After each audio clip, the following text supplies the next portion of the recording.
Bonjour à vous, bienvenue dans cette capsule intemporelle que j'ai nommée pour la première fois donc les vacances. Ce sont des termes qui se sont imposés juste avant que je fasse le tirage, donc j'ai laissé faire.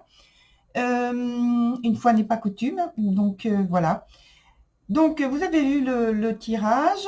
Je vous donne donc les cartes qui sont tombées. Donc on a en premier les deux premières cartes qui sont l'ermite qui est à l'envers. Ensuite on a la carte des frères. Ensuite on a les cartes astrologiques.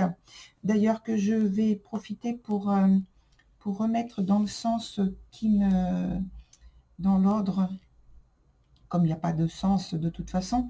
Donc ça c'est cette maison-là, oui, la maison 9, le signe du Scorpion avec la planète de la Lune. Ensuite, les quatre autres cartes ici, c'est l'assuré, ici l'indécis à l'envers, l'ascension à l'endroit et le prétendant à l'envers. Et puis la dernière carte de conseil que je vais retourner tout à la fin. Alors, sous le terme donc des vacances, c'est loisir, plaisir, c'est aussi retrait de l'agitation en fait quotidienne.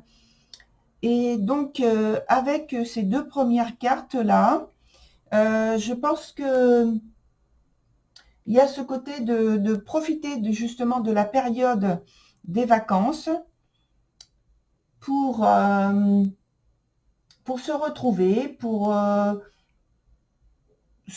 mais non pas s'isoler dans le sens où on va seul dans un lieu, on part seul en vacances, où on n'a plus aucun contact, pas du tout.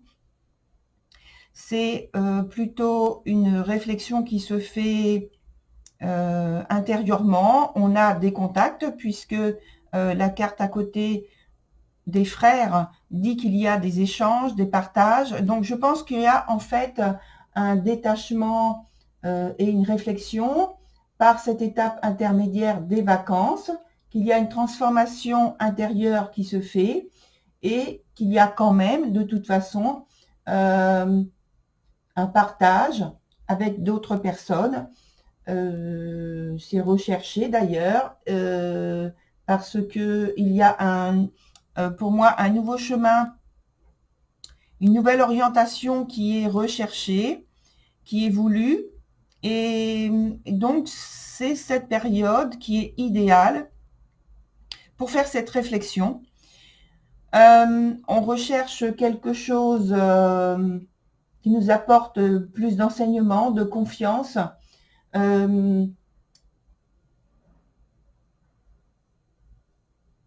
Peut-être qu'il y a une transformation au niveau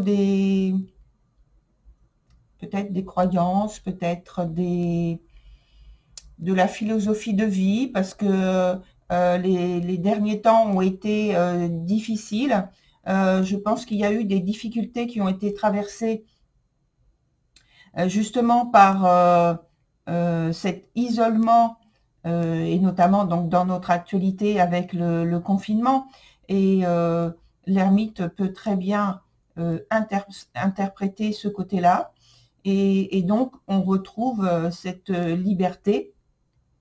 Mais cette période a permis un début de réflexion sur soi, sur ses désirs, et je pense que les vacances permettent encore de continuer de faire cette réflexion sur soi, sur ses vrais désirs, ses vraies envies.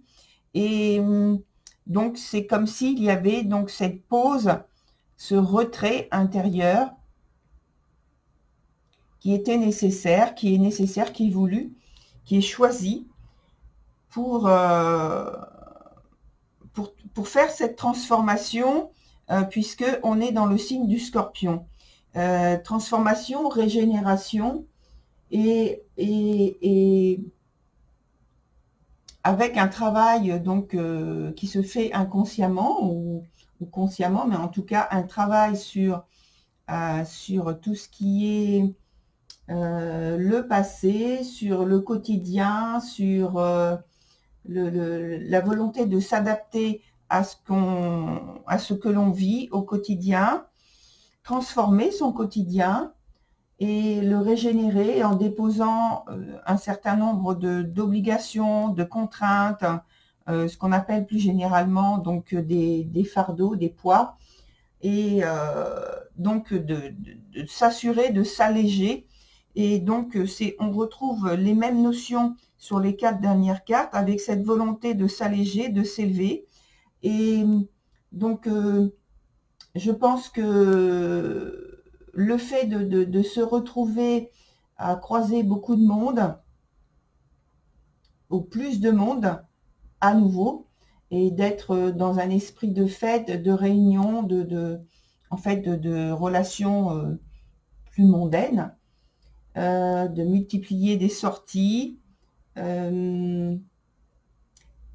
pense que ça vous fait du bien, oui, mais en même temps, il y a un désir de, comme je disais tout à l'heure, de prolongation, de réflexion sur vos vraies envies. Donc, en fait, vous vous plongez pas trop dans cet univers, mais vous restez quand même, je dirais, un peu en retrait, dans l'observation, dans l'analyse. Et on voit que par la deuxième carte qui se présente de l'indécis, qui est à l'envers, cette carte nous parle, en général, elle nous parle en fait du fait que qu'on est concentré sur nous-mêmes et qu'on est à l'écoute de nos envies, de nos plaisirs, de nos désirs. Et là, elle est à l'envers. Et donc là, en fait, la carte vient vous dire qu'il faut justement vous concentrer sur vos envies, apprendre à connaître vos limites, apprendre à mieux peut-être vous ouvrir, méditer sur ce qui vous fait vraiment plaisir, ce qui vous fait vraiment envie, ce qui vous motive. Et là, il y a une période en fait d'insécurité, d'incertitude, de crainte, peut-être de peur de responsabilité, qui sont peut-être envisagées, pas forcément vécues, mais qui sont envisagées et qui vous freinent. Sur la carte précédente, qui nous donne donc une indication sur l'évolution de votre situation, on parle d'élévation, hein. Donc, parce que la carte s'appelle l'ascension. Donc, on parle d'élévation, il y a une idée d'élévation. Et comme je disais précédemment, il y a une idée d'abandon de ce qui freine, des fardeaux, des obstacles, de s'alléger pour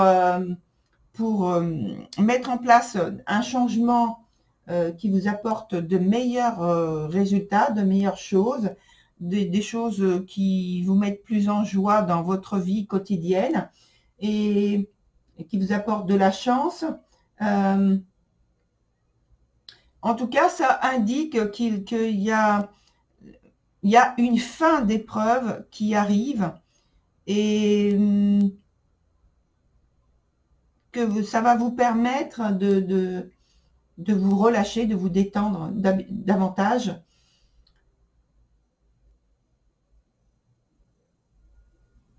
Voilà. Et sur cette meilleure manière d'accéder à ce bien-être, à cette sérénité, cette paix qui arrive vers vous, on vous dit qu'il faut être concentré sur vous-même, de vous écouter davantage. Alors, la carte du prétendant, habituellement, je l'interprète lorsqu'elle est à l'envers, avec un côté plus qui est arrogant, qui est orgueilleux. Mais dans ce tirage, c'est pas du tout comme ça que je l'interprète. Pour moi, ça parle davantage du fait qu'il faut rester concentré sur vos désirs, comme on en a parlé juste avant, sur ce qui vous fait envie, qu'il faut vous adapter, sans tomber, bien sûr, donc dans l'orgueil ou dans l'égoïsme, comme on a le prétendant habituellement. Alors maintenant, on va voir la carte conseil, la dernière carte. Et cette carte s'appelle « Appel de la grue qui danse ». Donc, je vous la montre. Alors, l'appel de la grue qui danse, on reste dans le thème des changements de vie et dans la réflexion de ce que vous voulez mettre en place et surtout de ce qui vient vers vous là maintenant. Donc, on vous encourage à rechercher donc qu'est-ce qui vous fait envie, qu'est-ce qui vous motive, qu'est-ce qui, par exemple, le matin fait que vous avez envie de vous lever, envie de sortir, d'aller voir peut-être des gens, de rencontrer des gens. En fait, on vous dit que ce serait bien que vous ayez un mouvement, une action qui vous libère, que vous soyez concentré sur ça, sur des actions qui vous libèrent, qui vous permettent de vous exprimer davantage de manière intime et intègre. Et en tout cas, quelque chose qui vous permette de vous sentir bien dans votre peau, bien dans votre tête, bien là où vous êtes, bien avec les gens qui partagent votre quotidien, qui partagent même si ce n'est pas le quotidien, qui partagent votre vie, les gens que vous croisez. Sortir en tout cas d'un conditionnement, d'où l'idée de vacances, même géographiques, puisque ça permet d'avoir une ouverture sur d'autres paysages, d'autres manières de vivre. Et voilà. Donc, c'est fini pour ce tirage intemporel numéro 22. Eh bien, puisque nous parlons de vacances, je vous souhaite de très bonnes vacances si vous partez bientôt. Et de toute façon, je renouvellerai l'aspect bonnes vacances tout au long du mois de juin et par la suite. Voilà, je vous remercie. À très bientôt. Au revoir.